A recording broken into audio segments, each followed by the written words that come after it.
Uma coisa que preocupa qualquer mãe, qualquer pai, é criança que acorda de noite com aquele chamado terror noturno.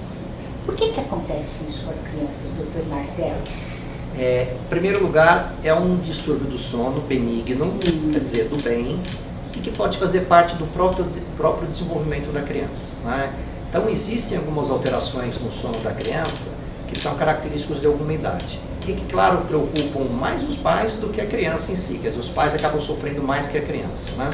Uma dessas alterações, Isabel, é o que a gente chama realmente de terror noturno. O terror noturno, ele pode aparecer em várias idades, a partir de 1 aninho, mas em geral, uma idade média para o terror noturno é mais ou menos por volta de 1 ano e meio, que a criança pode ter essas manifestações, né? A criança está dormindo, né? E no meio de uma das fases do sono, é como se ela superficializasse o sono, né?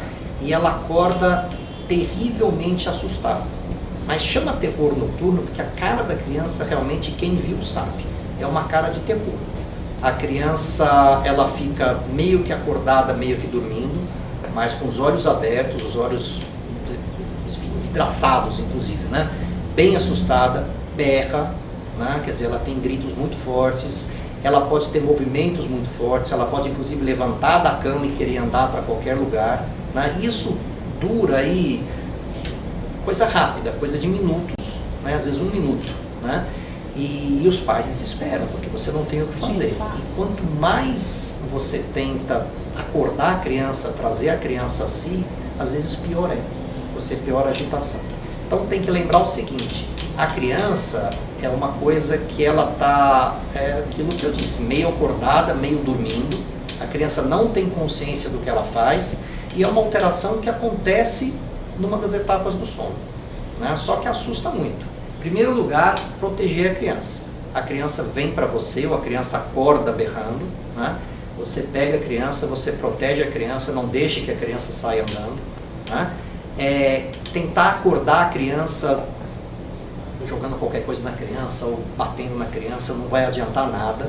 Simplesmente procure acalmar a criança, não vai acordar nesse momento. Tanto que, enquanto está durando isso, ela não vai. É aquela coisa, volta. às vezes você tem a impressão que a criança está acordada, está contactando, outras vezes não, mas na verdade é um distúrbio durante o sono, durante uma fase do sono. Tem aquela história, ela está meio acordada, meio dormindo, né? Ela não sabe o que ela está fazendo. Tanto é verdade que a criança não se lembra do terror noturno, diferente do pesadelo. Sim, do pesadelo ela lembra. O que acontece? A criança acorda assustada, com um pesadelo, chorando, ela corre para você, fala, mamãe, papai, o bandido, o cachorro, eu vou cair, alguma coisa do tipo, né? Ela sabe, né? Ela pensa que aquilo é real, tem o pesadelo, né? E no dia seguinte ela te conta direitinho o que aconteceu.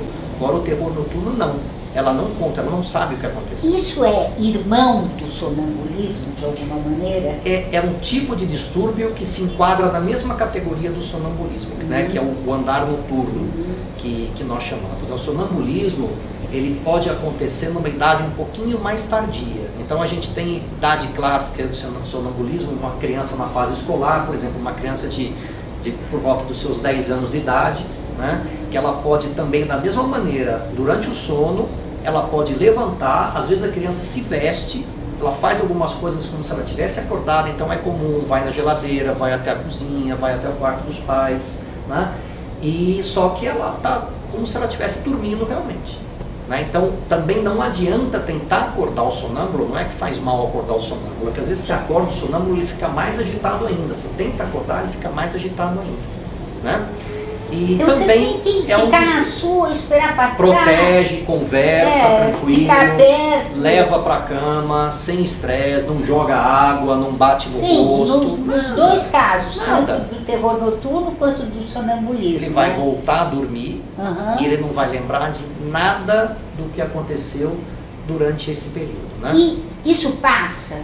Isso tem a ver, passar, você está dizendo o quê? Passar. Tem um período e depois nunca mais acontece? Depende, né? O terror noturno geralmente é um distúrbio típico da infância. O sonambulismo ele pode se arrastar até a vida adulta. Mas eventualmente pode tentar a se espaçar. O que acontece na verdade é que quando você tem isso na vida adulta, realmente vale a pena uma consulta com um neurologista ou com o seu médico, né, para ver se você não tem algum outro tipo de alteração que você possa mudar. Isso pode ser uma coisa perigosa. Se você mora sozinho, por exemplo, ter uma atitude dessa e alguma coisa que possa pôr em risco a própria vida. Claro. Mas criançada não, né? Criançada você está com os pais em casa, você sabe que o seu filho tem, você, por exemplo, você fala quem pode ter isso, né? Na verdade, uma boa porcentagem das crianças pode ter isso até a idade de uns 13 a 14 anos, né? Mas se os pais tiverem esse distúrbio, a chance é maior da criança ter também. Então, um pai sonâmbulo, mãe sonâmbula, ter filhos sonâmbulos é um distúrbio que pode ter uma maior prevalência, né? Mas o principal é não se preocupar, né, com relação a isso. Ele não está acontecendo nenhum transtorno diferente com ele durante o sono, né? É só acalmar, proteger a criança para que ela não se machuque. Besteira tentar acordar, né? Simplesmente acalente, acolha a criança e deixa que isso passe, né? E claro, depois disso você conta isso para o seu pediatra, né? Para ver se realmente foi só o terror noturno ou tem alguma outra coisa por trás. Uma coisa por trás, tá bom? Mas uma boa porcentagem das crianças, uma boa que eu digo, talvez aí, vamos dizer, de 5 a 10% das crianças possam apresentar esse período ao longo da sua vida, ao longo da primeira infância, né? Muito com certeza você já teve, ou seu filho teve, ou você já desconfiou que ele teve um terror noturno quando ele acorda gritando, mas muitas coisas podem acontecer no sono que são extremamente benignas. A agitação da criança antes de dormir, tem criança que custa para dormir, né? A gente tem, por exemplo, as chamadas insônias comportamentais. No bebê, até 1 aninho, isso é muito comum a gente ver. Tem bebê que dorme depois de certa idade a noite toda. Tem bebê que não consegue dormir a noite toda. Tem bebê que acorda a todo momento, né, e tem dificuldade para pegar no sono. Então é aquele bebê que fica se revirando no berço e chora, né, chamando a mãe. Isso depende de criança para criança e é um distúrbio benigno do sono também. A dificuldade que o bebê tem de pegar no sono sozinho. Tem bebês que pegam no sono sozinhos, iniciam o sono sozinhos de maneira muito rápida, né? Então, por exemplo, por isso que a gente sempre orienta os pais. Se você quiser ter uma criança com sono tranquilo, acostume-a desde já. De que maneira? Em primeiro lugar, rotina, Isabel, né? A criança precisa ter uma rotina de sono. Hora da criança dormir é hora da criança dormir, né? A casa tem que acompanhar isso, né?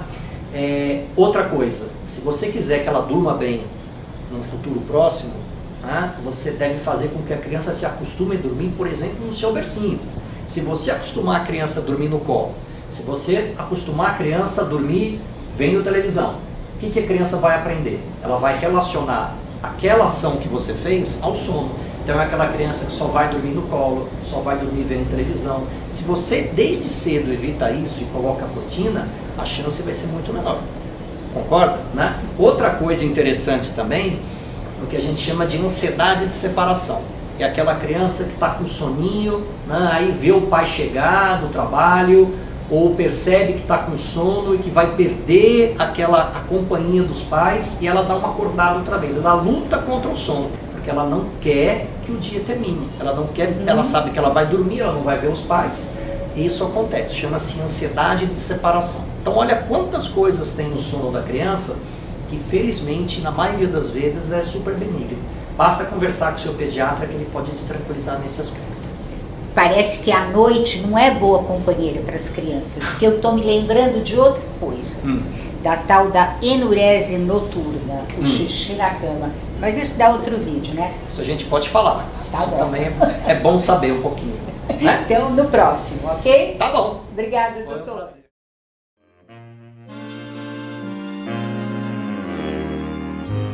Every time we say goodbye, I die a little